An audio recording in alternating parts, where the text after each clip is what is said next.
And we're back. No, I was kidding.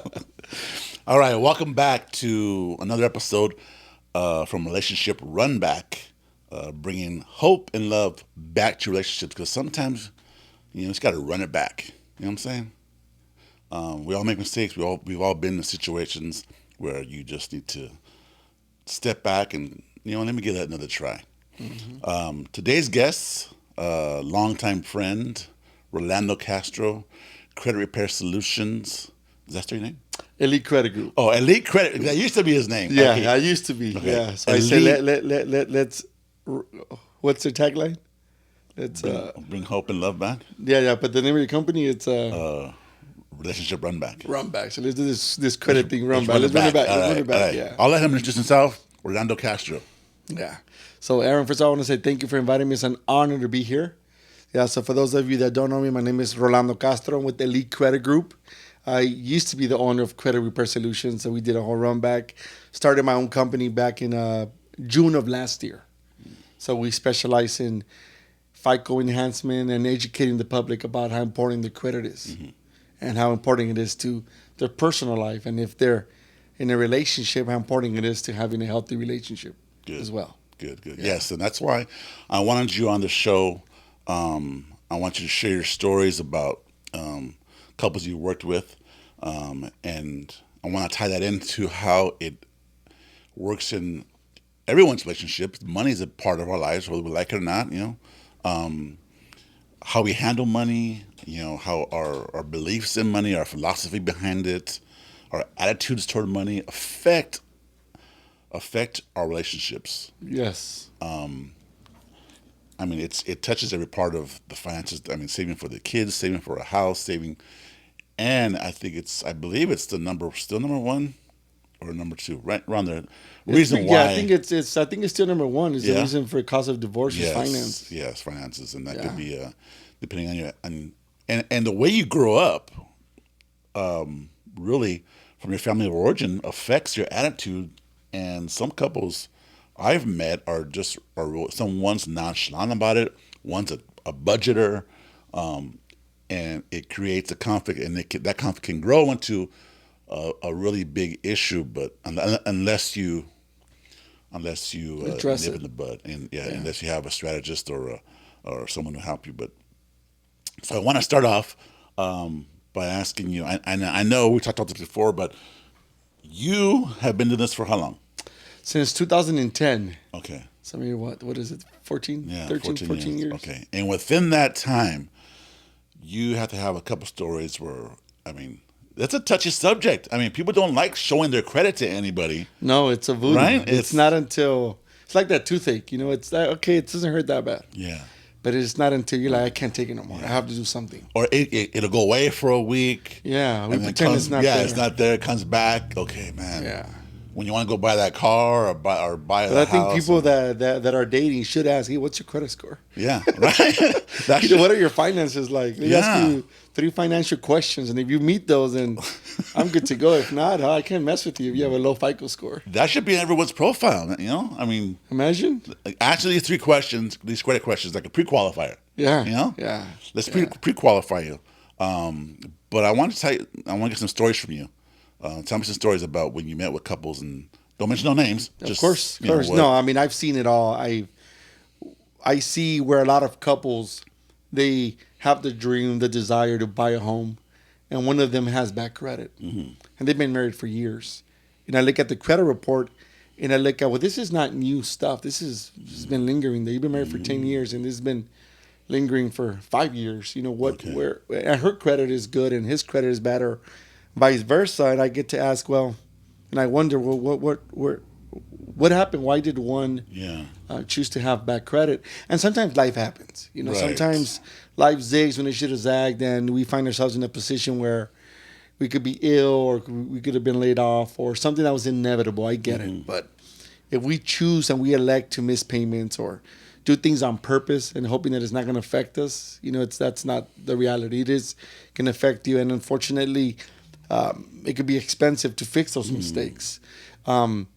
I've seen situations where I'm gonna hop on the phone to do a phone consultation. Mm-hmm. We even in person back on pre-COVID days. We used to meet in person, and the gentleman said the wife went to the restroom, and he was like, "Look, don't tell her about this account, 25,000 account that I opened, and I made some stupid mistakes, and just don't tell her about it."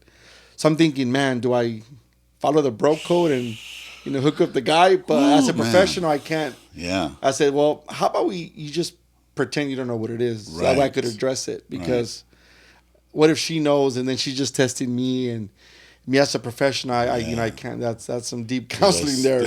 So I had to bring it up, and the guy was like, I don't know what it is, and I just said, okay, well, if you don't know what it is, let's look into it, and this is what I could do. But I mean, I've dealt with so many couples where the one who has bad credit makes it seem like it's not that bad. Right. Well, it's not. It's not that bad. In reality, it is. Because it's a person. It hurts sometimes. Of course, yeah. I mean, if I found out that my wife had bad credit, I'm like, wait a minute, why didn't you tell me before we have, especially if we discussed over breakfast, dinner, whatever, that we have to go buy a home. Yeah. Or I need to get a better car. Yeah. And that requires credit. And you didn't tell me you needed to repair your credit, or you have some type of debt where we could have taken the steps necessary to improve it and be ready. Versus, well, we're stuck now, right? Because you thought it wasn't that bad, right? So it just comes to me, the question that comes to mind when I see couples having bad credit, and they both have it or either one. I'm like, the topic of finance is not being discussed in this family, right? Mm-hmm. And I could tell that there's deeper issues there. That I could tell because. Yeah. When I'm when I'm going over the details, one's talking over the other, and okay, well, the respect is not there. Yeah. So I can see how finances are having bad credit. Not for everyone, again, because you have those that life zig when they should have zagged. But for the most part, you have those couples that just don't take it serious. And to me, I question, well, how strong is their bond as a couple? Right. Because it has a lot to do, especially being the more reason why people get divorced.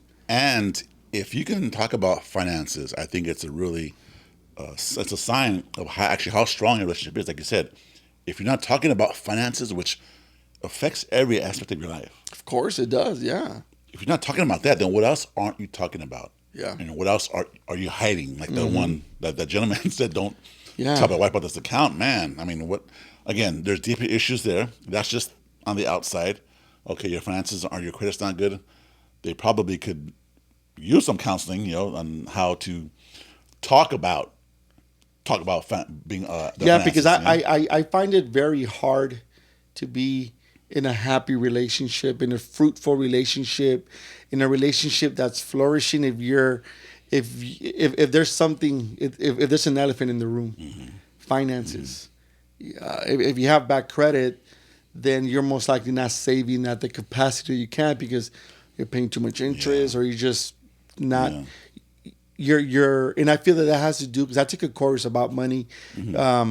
Just because I'm a credit expert doesn't mean I know how to. I mean, I wasn't taught how money works. Right. Yeah. Nobody taught us. This is the way money works. The only class I took was economics when I was a senior, and I failed it. Yeah. So I had to change my relationship with money. Yes. The way that I view money, I see it as a tool to just bring pleasure. I'll go out and buy a T-shirt, go buy this, keep up with the Joneses. But I never saw it as a tool that can help me bring wealth, that can help me bring happiness, that allow me to live in the home that's going to make my family happy, be able to help my family. Right. So I had to look at money and respect money and change my relationship with money in order for me to receive more money. And I think that's where a lot of people, they have a bad relationship with money. They haven't really thought about, what does money mean to me? Because most people, they have $500 and they can't wait to get rid of it. Right. They want to spend it on everything and anything. And there's no 80-20 rule. There's no kind of plan. They're not putting any money aside for emergency. Right. And that's going to lead to individuals having bad credit. And then they themselves are limiting to what they're able to achieve in life. Right. And you hit a good point there. You said no one taught you about money. And I always say, no one taught me how to be married. Yeah, no. There was no, these things. In my family, you grew up, you hit a certain age, probably 18, 19, you got someone pregnant, and then you got married. Yeah, you just deal with it. That was it. That was the model that I grew up with. And there was no talk about IRAs, Roth IRAs, or what do you do retirement, or how you invest your money. It was my grandfather went to work every day, and he came home. We had dinner, and we talked about we said prayer for dinner, and we talked about whatever was going on in the world that day, and that was it. There was no talk about premarital stuff or No, how no, to manage your nothing. money No. or how you should, like I said, your attitude towards the money. Because if we're taught that, I think it could enhance our relationships. Of course, You know? I speak a lot about credit. So I do a lot of lunch and learns, and I always start off by asking people who remembers their first. And I say, "Oh, sorry, first credit card." And people always think of their first, right? Just to break the ice and Right. whatever. And then I remember when I got my first credit card, I went to the bank to go cash my first check, and they gave me a credit card. It was at Wells Fargo, and it had an $800 limit. And my mom was there. My mom's an immigrant. She doesn't know about credit. Yeah, yeah. I don't even think she has credit even till now. Yeah. And I didn't know how to use it. I maxed it out, and I was sending the minimum payment. I was sending the payment, and I didn't know Right. that if I miss payments, it'll lead to having bad credit. So fast forward, I go buy my first car. Yeah. And of course, I had a 530 FICO score. I don't know what that was, but my dad had a co-sign with me. He went with me, and I picked the ugliest car in the world. Now that's what I qualified for. It was a Yeah. Ford Taurus. Says try being single, 20-something, going out with that car. No, it wasn't a chick magnet at all whatsoever. It was an anti-chick magnet. Anti-chick magnet. Yeah. And then, so my dad never taught me, hey, you know what, son, if you make your payments on time, this is the reward. And I remember I missed 3 payments in a row. And I went outside to go to work, and my car's gone. It's gone. Oh man. I'm thinking, shoot, Dad, they stole my car. They're like, oh no, the tow truck came and picked it up, and they left you this paper. Oh. And I had to pay the 3 months plus all these interests. Yeah. And I said, oh, that's worth more than the car. So they go. just took it. I had a repo, my first Yeah. repo, within a year. Wow. But the moral of the story is that my mom never taught me, look, son, if you're gonna get this credit card, this is what's gonna happen. This is what you have to do. And when I bought my first car, my dad never said, look, son, it's a big responsibility. If you miss payments, this is what's gonna happen. Yeah. So on and so forth. So I had to learn the hard way. Yeah. And a lot of people relate to that story saying, you know what, I learned the hard way. Yeah. But it's choosing to learn. That's the difference between some of us making the same mistakes. Yeah. We just think it's okay to, oh, you know what, I'll learn one day. But you kind of have to say, you know what, enough is enough. Exactly. I've had it. Yeah. Yeah. And I choose to I choose to make better decisions. And it takes people maybe a couple times, not the first time. I mean, if you learn the first time, you're in the minority, but the majority of us, I'll get back to you, or it'll come, it'll be okay. It'll be okay. It's not that bad. You're in denial. Yeah. And as along with the credit in relationships too, we'll get over that fight, or we'll get over the argument. Oh, that's not that bad. I spent $1,000 on something. She'll get over it, or it won't be that bad. It'll cool off. There's always that cool off period. Always cool off, or and then it builds up, and then you learn. Hopefully you learn, but then sometimes, like I said, sometimes you don't.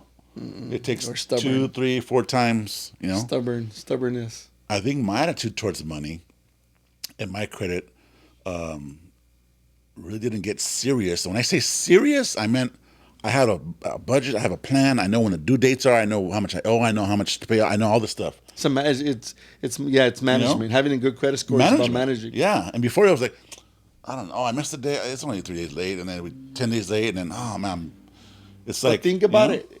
Think about it. How many fathers, mothers, husband and wife that have kids, and they have bad credit? Yeah. I think that's so irresponsible. Yeah. I think that you the fact that you haven't decided to go on YouTube and watch a course on money management. Right. I mean, everything, you can learn anything through online. I mean, it's just amazing. Or follow someone that follow on Instagram or TikTok, finance people that can teach you how to improve your management skills. I just feel that it's such a disrespect to your kids to not be financial literate, to have that financial literacy of how money works. And it's even, I'll go one deeper than that. It's the legacy that you're gonna leave for your family. Not just your marriage, but your family, your kids, and their kids and your grandkids. The attitudes towards money can ripple through generations. Yeah, because at some point that the generational curse has to stop. Yeah. Our parents came here, and they came here to give us a better life. Right. So I think they only taught us what they know, and that's okay. Yeah. And I don't blame my mom and dad for anything. Yeah. I never have any type of remorse because they didn't teach me about credit. They didn't know any better. Yeah. But now I know better. Yeah. So I feel that it's my duty as a parent to teach that, instill those lessons to my children, so they don't make the same mistakes, and then it's cost them thousands of dollars. Yeah. And on the emotional side of that, having good credit, having your finances in order, knowing you have a savings, knowing you have, you're on a clear path, gives you some peace of mind. Which, of course, I mean, we're not gonna buy cars. Yeah. So there's nothing but more rewarding knowing that you have a 720 credit score. Yeah. And you walk into a dealership and you know for a fact they're not dinging you. They're not taking advantage of you. Right. Because to us, the Hispanic market, Latino market, we'll take a car at a 20% interest rate. Yeah. As long as we can show it off to the cousins, to the family. Yeah. But we're paying $300-$400 more per month. At that time, 5 years. And then you lie about, I'm only paying $250. No, but look at how nice it is. They're paying $500-$600. Yeah. Yeah, that's insane. It's insane. I see that all the time. That's crazy. Yeah. That's crazy. But again, to the emotional part of it, it allows you to focus on other things besides your finances. Because when that worry is in your mind, it reflects in your relationship. You're uneasy, you're on edge, you're anxious all the time, and then you might snap at your wife or snap at your kids. It's that financial, I guess, burden that's laying on you. Yeah. And it that's one of the reasons why you get divorced, because the woman's unhappy, and why you're on edge all the time, and it just feels good to know that you have your finances in order. That's a big part of it. Yeah, and it's not that difficult. Yeah. Like I said, you can do anything on YouTube. Of course. You can learn how to be a relationship professional on YouTube. Yeah. Yeah, I mean, the way that I learned about knowing that I needed to change my relationship with money was just taking a 4-week course. And it wasn't nothing that was out of that. I was like, wow, I just literally grab my wallet and hug it and talk to it. And it's, the moment is like funny if you do that alone. But you literally grab your wallet. You're like, you know what, I'm sorry for treating you wrong. Sorry for not respecting you. Sorry for not loving you. Sorry for not seeing you as a friend, as a tool that's going to help me elevate my life. That's going to help me bring more happiness, not only to myself, but to others. Yeah. And you're like, wait a minute. It's true. Yeah. It's true. It is true. Yeah. And then, law of attraction, good energy. You start attracting, you start to receive more. You're like, whoa, wait a minute. I'm now God, life is God, and He's giving more, He's putting it to the test. Yeah. Now I'm getting more, and now I got to be able to manage it. Now what? Yeah. And now what? Okay, this test is here. Yeah. Yeah. One more thing I want to talk about credit and money before we go on to the next topic is the attitudes I think that we grow up with. My wife kind of struggled when they were younger, we were poor. I didn't know it, but we were poor, and we didn't have a lot of things. But her attitude about money has carried over. Of course. And she'll probably struggle with that for the rest of her life. But it's not so prevalent now because we have some good jobs and we have money, but even though we have those things, she's still kind of uneasy when the bank account gets to a certain scarcity level. Yes. Yes. It's part of who she is, and she knows it, and she's dealing with it, and it shows up sometimes, and we know what it is, where it comes from. Of course. But it's part of that emotional scar that she has from growing up, and Yeah, that's something that needs to be healed. Yeah. Yeah, because I remember reading the book Rich Dad Poor Dad, and that book changed my life. That was one of the first financial books I ever read. Yeah. And in there it says that the poor dad says, I can't afford it. And the rich dad says, how can I afford it? Right.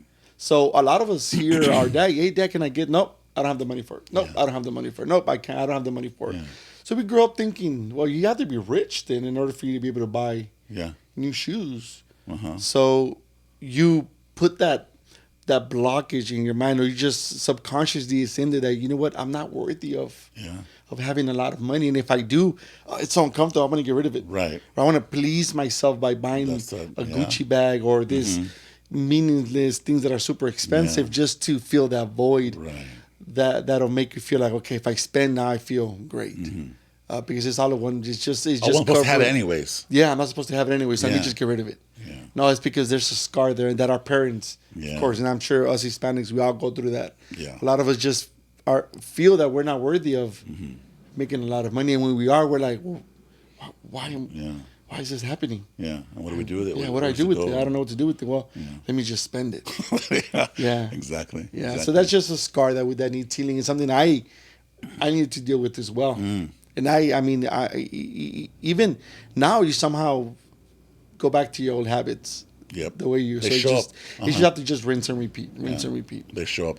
Yeah. You know, excuse me. And even in relationships, going back to, I can teach a couple how to be this way and this strategy and that strategy. Doesn't mean they're healed. Their emotional and spiritual, wherever they're wounded, will show up again. But at least now they have this. They know where it's coming from. They know what it is. They know how to identify. Oh, that's this, and we have this tool right here to take care of that. Okay, now it's a little smoother. Yeah. And over time, it gets smoother and smoother and smoother. But people think there's a magic pill or a therapy is the key to everything, or even in counseling. It's not. It's an ongoing, as with money, and your attitudes. It's an ongoing battle. But now you have the strategy. You have a credit repair person with you. You have a relationship coach with you to give you those skills. You know, instead of spending that money, how about you save 50% of it? Yeah. You know, instead Save of some of it. Yeah. yeah, and it's, instead of talking to your spouse in a harsh tone, how about try this tone? So it's just strategies. You know, it doesn't mean you're going to have a perfect life. No. You know, because like that you said, doesn't exist. something it's going to come up again. Your attitude will. You got a big bonus at work. Oh, $5,000 bonus. I want to go. Oh, hey, hold on. What did we learn? Yeah. What have we learned? And let's do this. You know. But you said it's a good point. But it's up. about being comfortable being uncomfortable. Because it's uncomfortable to not spend it. Oh, I want to go spend it. I have to put it away. Oh, I have 5,000 there sitting there. Oh my God, it's uncomfortable. I want to go spend it. But you have to just That's learn growth. to just. I love that term right there. Comfortable being uncomfortable. I think I've told my kids that. I think they've heard that before. Yeah. Gotta be comfortable being uncomfortable. Yes. And that's tough to do, but it gets easier over time. Like Of course. All right, so we covered that finances and credit and marriage. Now I've known you for 14, 15 years. Yeah, now, since right? I started 2010, maybe 2009. Yeah. And you were married to someone else at the time. You had 2 boys. Now you're married to another wonderful woman. So tell me about the lessons you learned from that. Not about her. I want to know what you personally have grown into and discovered it in yourself, and how you brought that to your new relationship. Wow. So I was married for. God, I don't recall. But I've known her for quite some time, and I was young at the moment. It was something that she wanted to do. It wasn't my decision where I wanted to get married. I want to kind of say it was more of a shotgun wedding. We were together for some time and marry me. Okay, let's get married. Yeah. I'll just go buy this house. It was never my something that I wanted to do. I was kind of more like led into it. And I said, okay, I'll roll with it, you know. But I just knew that deep down it just was something I wasn't ready for, mentally mature enough to say I'm going to be someone's husband. How old are you? So I was maybe 23, 24. I was too You're young, right, And I hadn't dated enough. I wasn't one of those popular you don't even know who kids. you are. I Then. didn't even know who I was. And you know what? To add to that, my father was going through his personal challenges with drugs and alcohol, and my older brother had moved out, and I had to step up and be the man of the house, and I was working 3-4 jobs, and it was more like, man, I want to enjoy myself. I don't get to go to Vegas with my friends because I'm too busy working, trying to, you know, we were homeless for a while. We kept moving because we couldn't pay the rent, and I just took that burden on myself. Oh, wow. And then now to be someone's husband was like, no, I'm not mentally mature. I'm not. So things didn't work out. Happy for some time, but I just knew that it wasn't something I wanted. So whatever, we got divorced, and I said, you know what? Whenever I do meet someone, because I was open to that, to meeting someone, you know, I got to meet that perfect girl. You know, so I wrote down in my journal what she looks like, her skin color, and how tall, how short, her weight, everything. And when I met her, I knew instantly that was her. And one of the biggest lessons is that I made a decision that I wanted to be with her. I took the lead as a man and as the alpha male, saying, you know what, I'm going to court you. Oh, okay. And I'm gonna I'm be gonna that. chase you. Yeah, I'm gonna Yeah. chase you. I'm gonna Okay. and it was mixed signals. I remember talking to one of my friends. I was like, you know what, man, I like this girl, but man, she just I can't get her signals. He goes, you know what, I'm gonna give you the best advice ever. You strike out. Don't let her strike you out. So you got to be the dominant when you strike out. I said, okay, got it. And you know, I swung for the fences, and Yeah.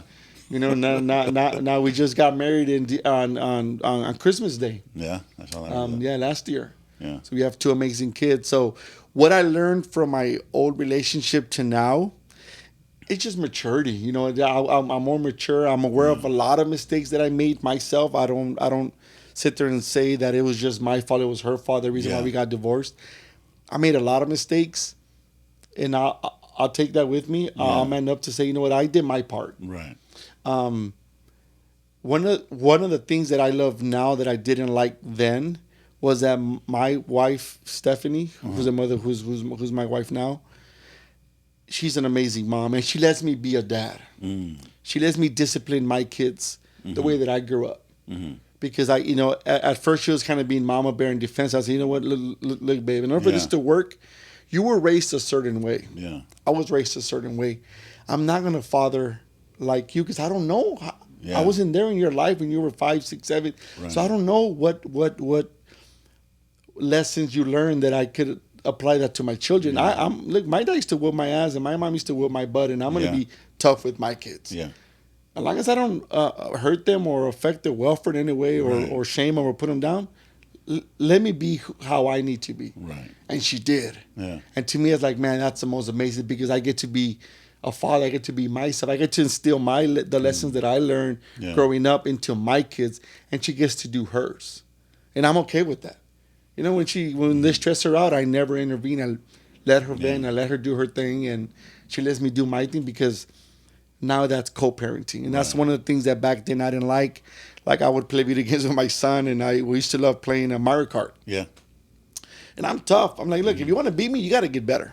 So once in a while, I let my kid win. 9 out of 10 times I would beat him, and he would cry. Yeah.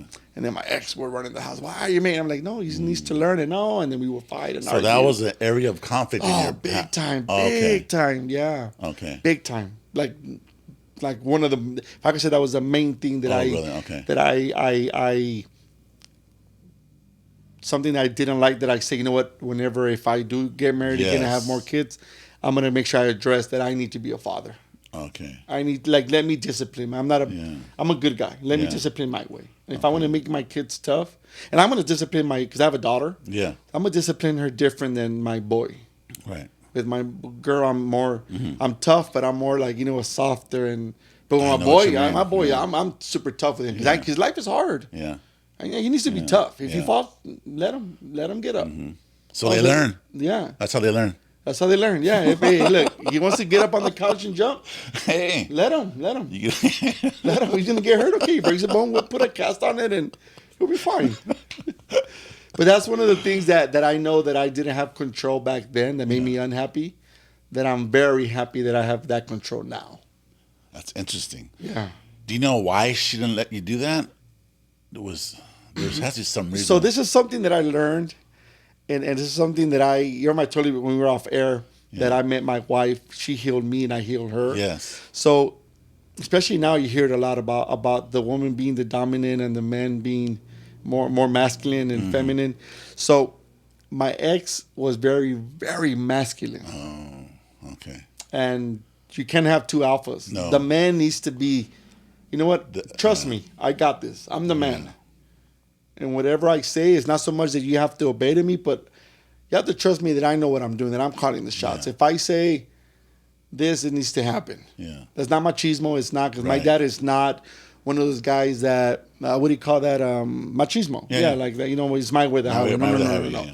But my wife learned to be more feminine in her skin and allows me to be masculine. Yeah. And see, now I understand that. I didn't understand that then. It was just it was just letting her be the masculine person, but it would just make me feel, like they ripped them off and well, I'll follow you, and it's like, no, that's nowhere to live. I was unhappy, but I just never voiced the way that I felt, and now what makes my relationship, because I have an amazing relationship with my wife, I love her to death, is that we communicate whenever our love tank is low. Yeah. See, I understand her love language, and she understands mine. And life happens. We get caught up. Of course.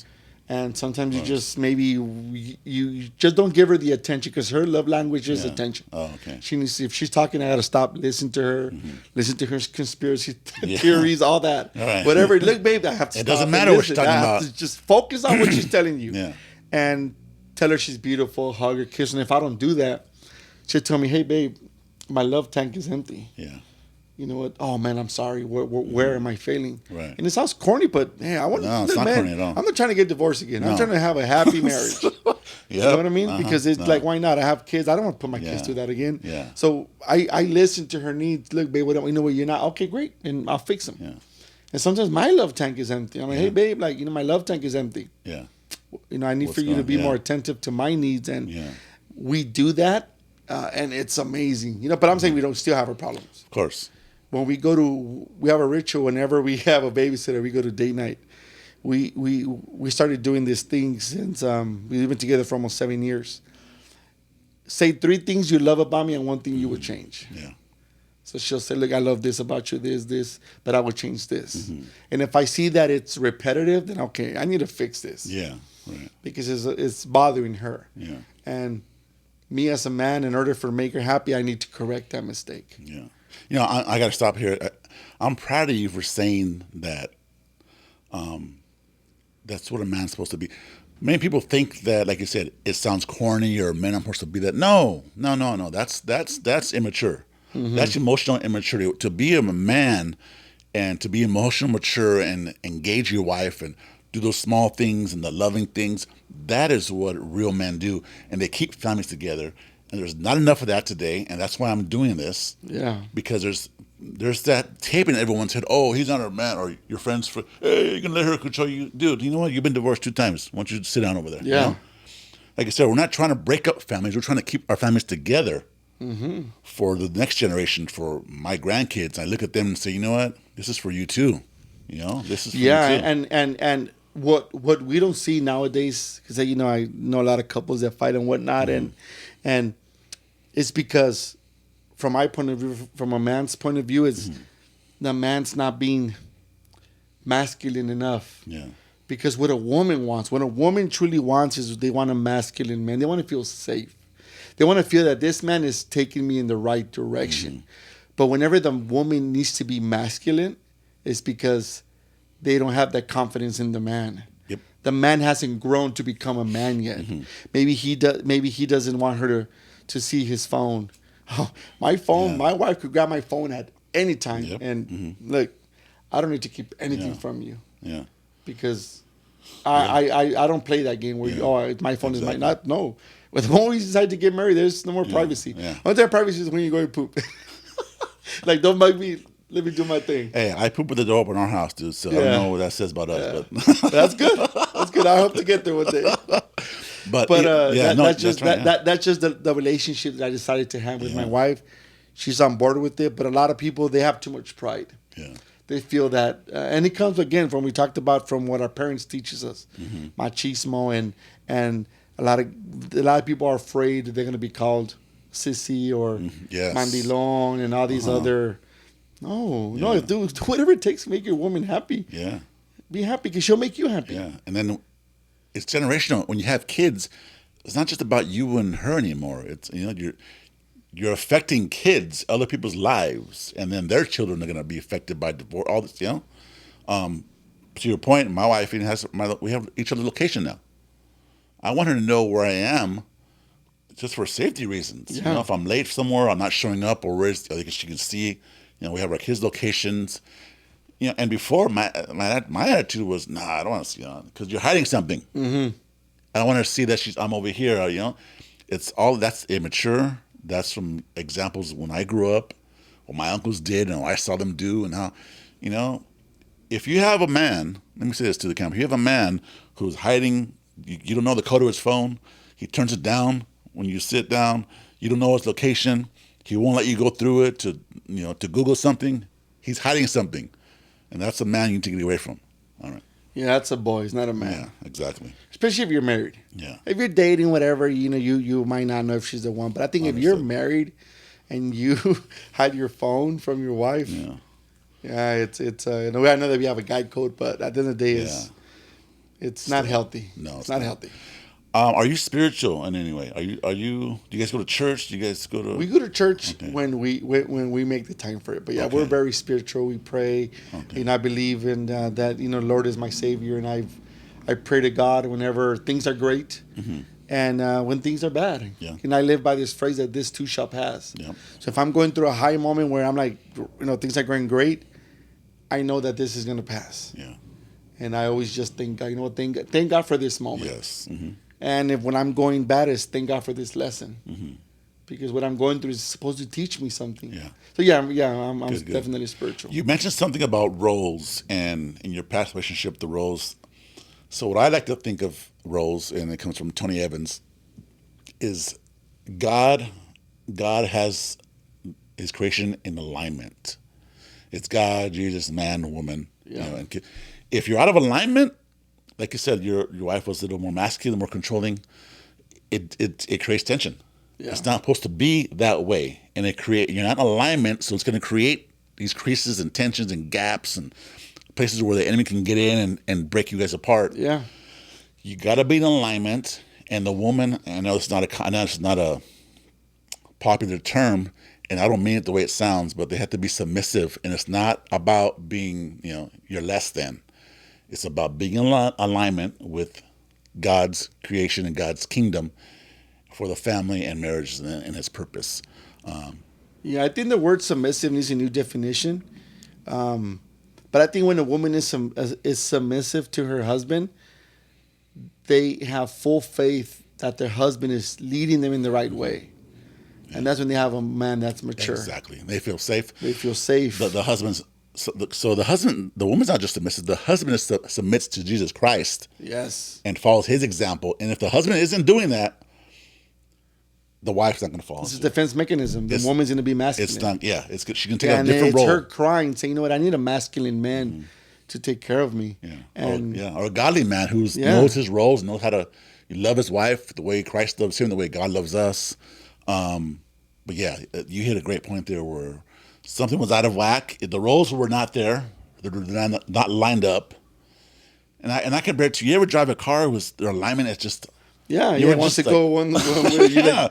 You keep putting it back. Your steering wheel's like this, and you're kind of going that way. Yeah. It's like, wait a minute, how am I going shape of my steering wheels this way? That's the same thing. It feels out of just not right. It's just something's wrong here.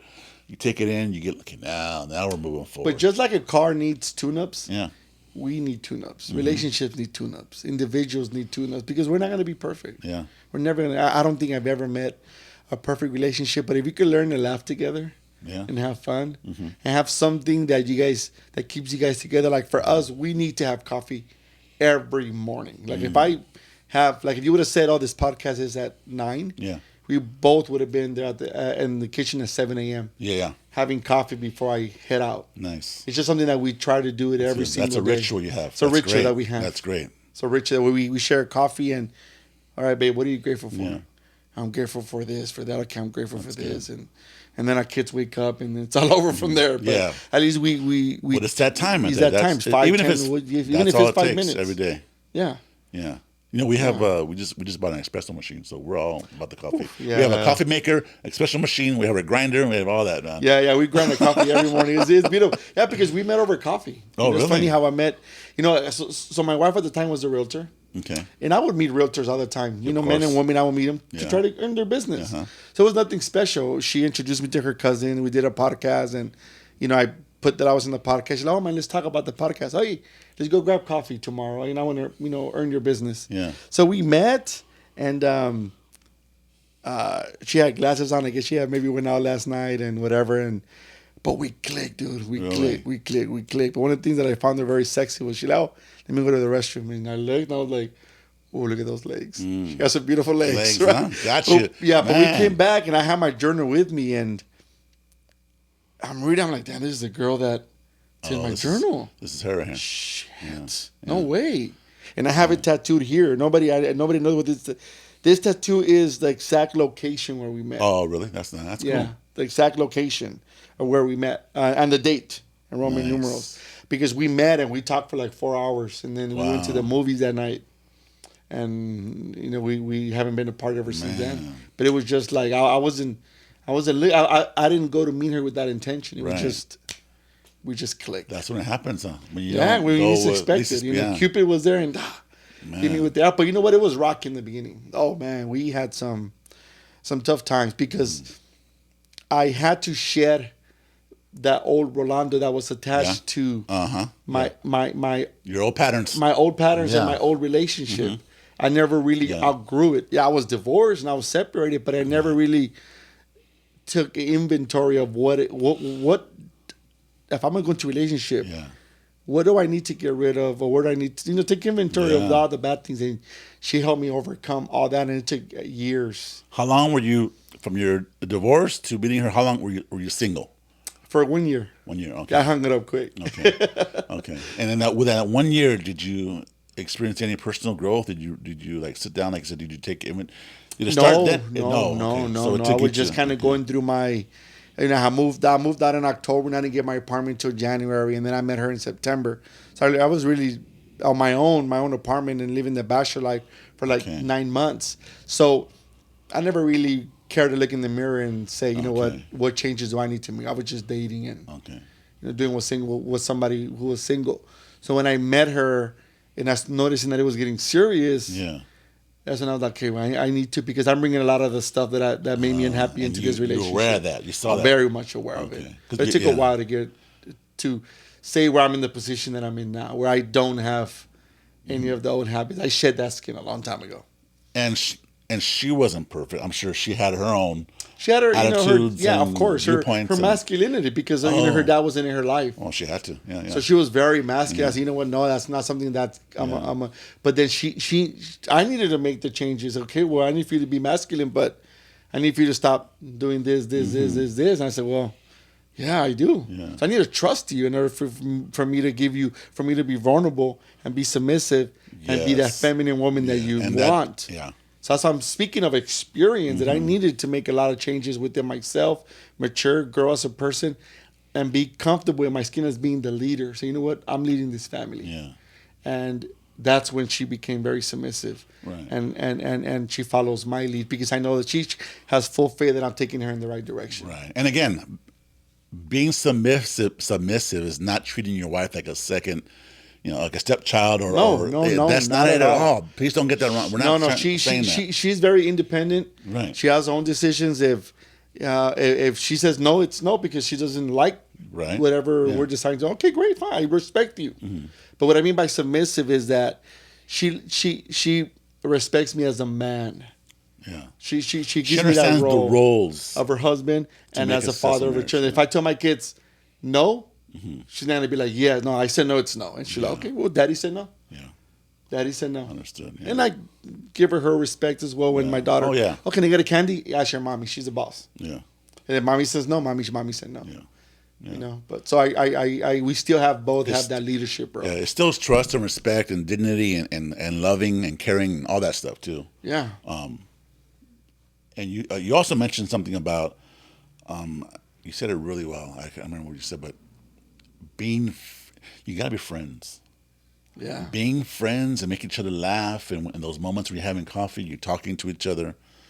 I'm gonna have to plug the book again right here. This book I'm reading, The 7 Principles for Making Marriage Work, John Gottman. I'm done with that book. There's some amazing Nuggets in there. Man, the whole book is phenomenal, but it's a 40-year study he did in the Love Laboratory, and he did it's all scientific and research, and he can sit with you and tell you like for 15 minutes you can get divorced. Wow. Yeah, It's scary. I mean, it's a really good institute, and Dr. John M. Gottman, but he says the most successful couples have a really, really good friendship. Yeah. And my wife is my best friend. Yeah. Even when we're going through our things and stuff, I knew she was my best friend. There was no one else I could call in the whole world that she knows me. She knows my jokes. She knows that my little quirks, the nuances of our relationship. It's just amazing. But how did you develop that friendship from the beginning with your new wife? Well, I think the fact that we just clicked. I mean, we have a lot of commonalities. Okay. We like a lot of things. Number one, we love coffee. Okay. I love the show Friends. She does it.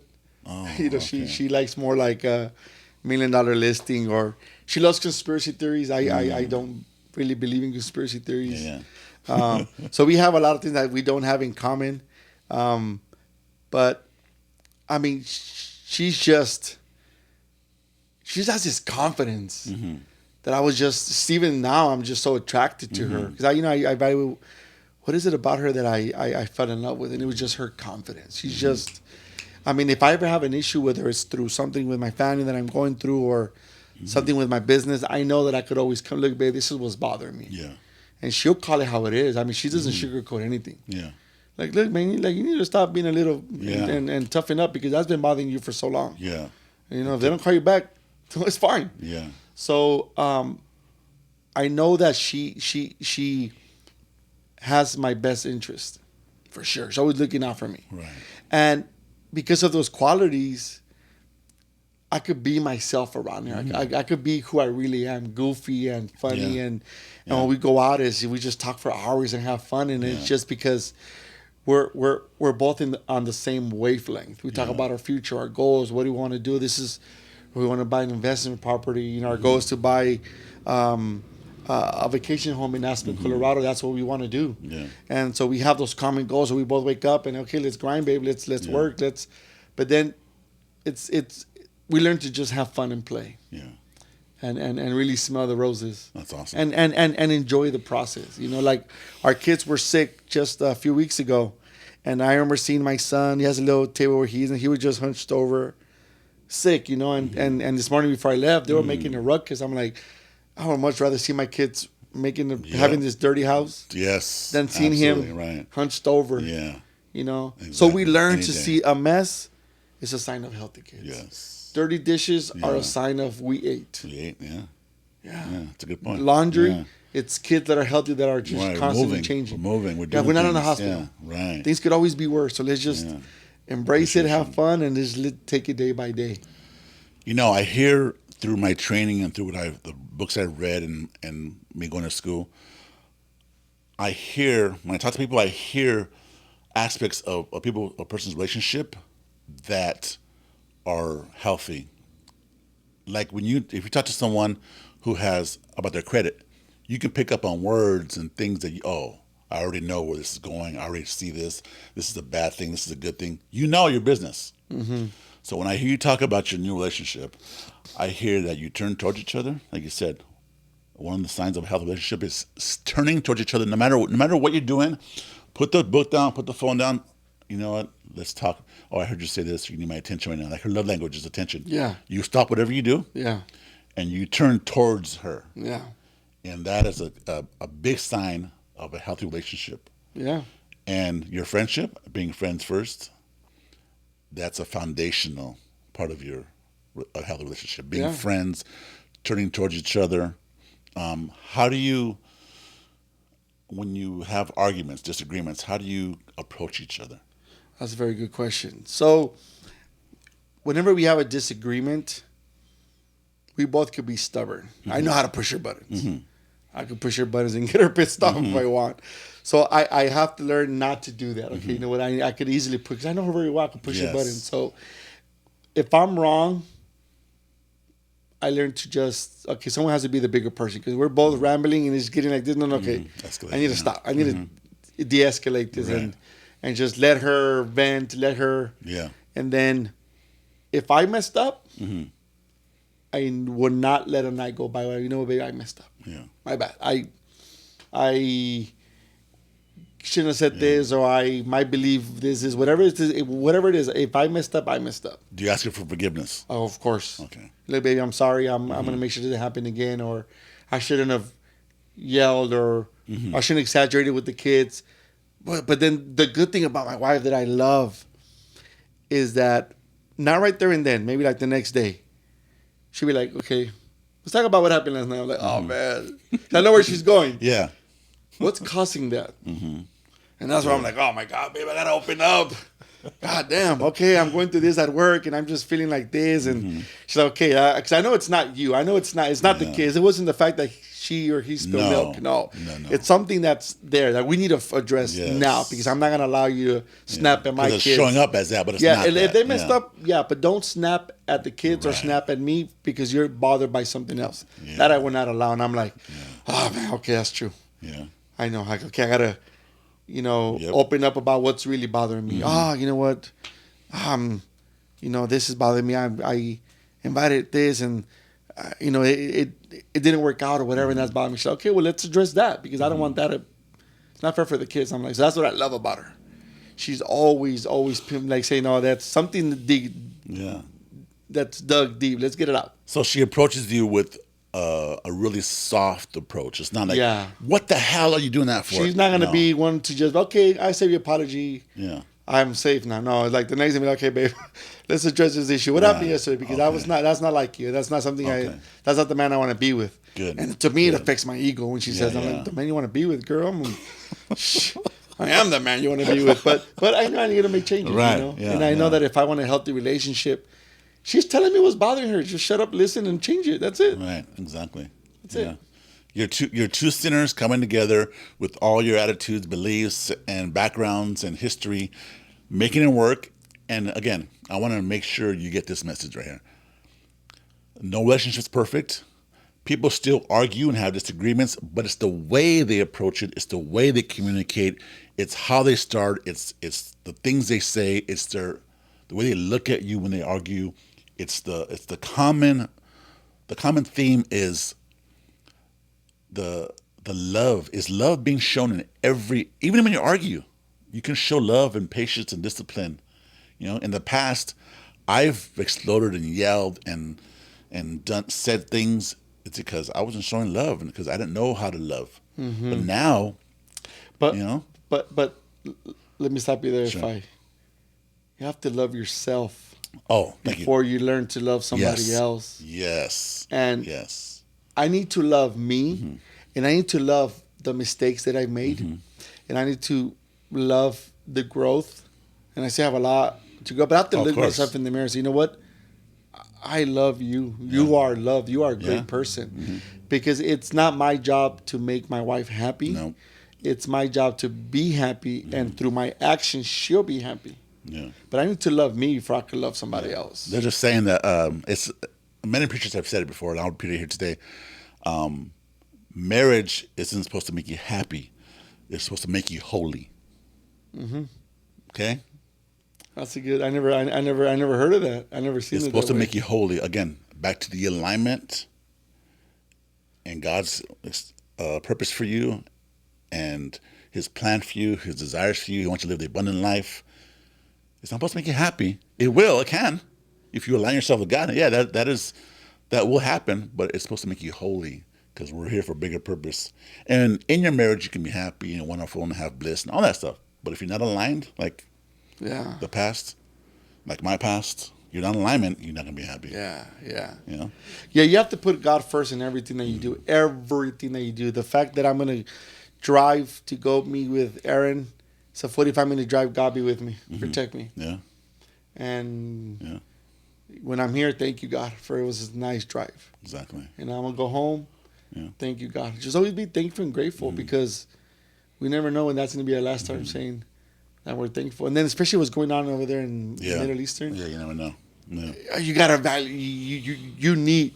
If there's a time for you to ever be happy and grateful, is now, because we could be on that side of town. Exactly. We could be hearing bombs going off. Yeah. You could be And the running fact that right we're now. not Yeah. and we're still unhappy, how ungrateful are you? Yeah. And if you're not happy, find your happiness. If the person you're not with, it's okay. Yeah. Move on. Be happy. But too many people are living unhappy lives, and that sucks. Because when you get to a point where you're happy, it's a bliss. It's like, man. Yeah.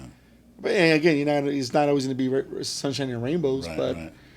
you learn how to overcome those dark days. And that's one of the keys to successful relationships. And one more thing I wanted to go before we talk about before I go is the rituals. I heard the rituals, and that's another point that Dr. Gottman makes in his book. You have rituals. We have Have rituals. coffee in the morning. You have date night when you Yeah, can. we shower together almost every Oh, night. We hey, have what is this? What channel is this on? so we're blessed enough that the house that we have our master have a master restroom has Yeah. 2 shower heads. Oh, really? Oh, So we're okay, like, cool. She Oh, has hers like on mine, and she's like, babe, you gonna shower? Yeah, okay, great. Yeah. And we shower together. I wash her back, she washes my back, and we're in there talking, conversing, and sometimes it's Nice. not. It's not like, oh, we're both naked here. Let's do something. Yeah, You know, yeah. no, but we're just there and we're talking. This is our Yeah. time, our moment to just, hey, babe, look, Okay, that's cool. tomorrow, Yeah. we're gonna do for tomorrow. I'm gonna go pick up this, and you'd be surprised the conversations that happen when we shower. We're making a grocery list, so we're talking about something Yeah. that's bothering me. But one thing that we do is that we shower together almost every night. We have coffee, and we say what we're grateful for. And when we go on date night, we say 3 things that I love about you and Yeah. 1 thing that I would change. Nice. Or sometimes there's 2. Yeah. Yeah. Get it. Yeah. I'm gonna have to write that down. I'm gonna go home and tell Joanne, hey, one of our goals is to buy a house, with a big enough shower. Yeah. To shower together, dude. That's Fun. That's awesome. It's fun. It's awesome. Yeah, it's fun because, sometimes you it just becomes the shower. Yeah. It's not. Yeah. Oh, we're gonna shower. It's just another thing yeah. that we're doing. Yeah. That's But good. it's one thing that we do together that keeps our bond very tight. It's rituals. It's Yeah. That I never so did important. before. You never did before. Yeah, I never did before. It was Yeah. never had those rituals where I know doing this is filling up our love tank. Yeah, you love tank. Yeah. Yeah. No. Yeah. So you get that once you find the right person, you start to look around and be like, okay, what can I do to continue courting her? Because I got to continue courting her. Absolutely. And you said again, you're chasing her, right? And you always want to continue that. Yeah. It's always as men, we're if we're single, what are we doing? We're chasing women. Somebody. So Yeah. hey, look, I'm gonna Yeah. chase my wife. I'm gonna court her. And I'm Right. gonna take her out on dates and. Yeah. I'm seeing. Look, we're men and our testosterone Yeah. and we're hungry. We want to be Yeah. chasing something. Yeah. Might as well chase my wife around the house sometimes. Hey, the dividends will pay off there. Yeah. Man. They'll pay off there. Yeah, and you kind of always have to be like, you know what, we're constantly, like if we're in, you see that, and I don't know how much time we have, but a lot of couples make, and this is something that I want to Yeah. touch upon that I Sure. just came to mind that I thought from my old marriage to this one now, and something I told my wife from experience, of Yes. course, because this is her first marriage and will be her only marriage, is that whenever women have kids, they become mothers. And I understand their body goes through all that changes and something us men will never understand. Right. But the issue is that the woman becomes a mom. And they forget that the husband has needs. They don't become a wife. Now my kids come first. It's like, no, wait a minute, what about your husband? He has needs. And that's one thing I told my wife when she was pregnant. Look, when we have kids, I need for you to not be a mom. Yeah. Be a mom to the kids. Don't be a mom to me. Right. Be my wife. Yeah. Be sexy. Get dressed up. Even if you're around the house, walk down pretty. Yes. Be pretty for me. Be beautiful for me. And she understood that. And in my past relationship, it was just mama bear. And to me, it was like, I'm young. I need a wife. Because there was something off there. Yes. She took that role, and in this book right here, it spends a whole chapter on that whole part when you have kids. And I'm going to hit on it again right now. It's about the roles we have, and not a bad way, not where you should be in your place or a woman should be in the kitchen. It's not that at all. No, absolutely not. You were there first. You and him met first, right? Then the kids came. So why would you put the kids above? And let me tell you what happened in my relationship and why that is, or that created. Because I wasn't being the kingdom man. Yeah. I wasn't making her feel safe. Of course. I wasn't there. I wasn't respecting her. So of course she's gonna put the kids first. And I know a lot of you are out there. I know that's the way it is in your relationship. Oh, my kids come first, and you heard that from your mom or your sister or whatever. But it's not in alignment with the kingdom of God and how He wants you to be happy in your marriage. It was like that way for years, and it's hard to get out of that.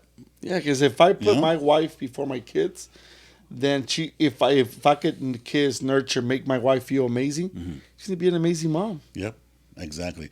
What you're building together, it's hard to the people to understand this. What we're building together here, and you could be a mommy, I could be a dad, you could be a mom, but this relationship just explodes. Everything else explodes out of there. Yeah, When it's out of balance, when the wife puts the kids first, it's out of balance now. Yeah. And now there's resentment. Now there's this, and now she doesn't feel loved, and I don't feel attracted. All this stuff gets Yeah, and out the of guy balance. starts looking elsewhere for that pleasure. Yeah.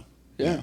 So that's a great point you bring up. It's a principle in this book right here about because you were there first in God's kingdom. You were the man and woman. Then the kids came. So be a mom. Be all a mom. My wife's a great mom. Of course. Oh, Wonderful we mom. never take that away from them. But we are learning, and we're still learning to put our relationship first. And for a lot of women, it means that she's sacrificing her kids' time. No, it's not. No. You're adding to it because when you have that healthy relationship, they see that. The kids saw that we were out of alignment. You better believe it. Like my grandma would say, you better believe it. They saw that. It was evident. It was there. Oh, yeah. They saw that. They wore it saw on your her sleeve. putting them first, and dad's over here. Why is dad over here? Why is not dad? It's all out of whack. But that's a great point you bring up. Yeah. Wonderful point. Thank you for bringing that up. Thank you. We have sure. time, but that is a big point in relationships. Yeah, that was one of the big fallouts that was just made me unhappy. Yeah. Yeah. Because it's out of alignment. Now you're not first. You're not. Again, you're not saying don't feed the kids. You're not saying that. No, don't buy them anything. Don't. But we come first. And we use our resources to provide for the kids. Yeah. It's that's a big topic, and I think that's a whole topic for another show. Yeah. It's a lot of women disagree to that. Yes. I'll put my kids first, and okay. And I understand. Yeah, I understand where they're coming from because you've been treated by a man who isn't in line. Of course, he has no accountability to anybody. Yeah. And he's treating you disrespectful. Yeah, doing this, and of course you're gonna put your kids. You feel safe, and there's unconditional love there. Mama bear will be mama bear always, and the kids will love you back no matter what. Yeah. But when they're out of alignment and the relationship's out of whack, she has to go into that defensive mode. Oh, wait a minute, he's not being the man I need. Yeah. So now I'm going to take on a different role. Absolutely. But yeah, that's a good point, Nando. I appreciate that. Yeah. Just came to mind. Boom. Man. Yeah. That's a good way to end it. That's a powerful way to end it. I appreciate you coming on the show.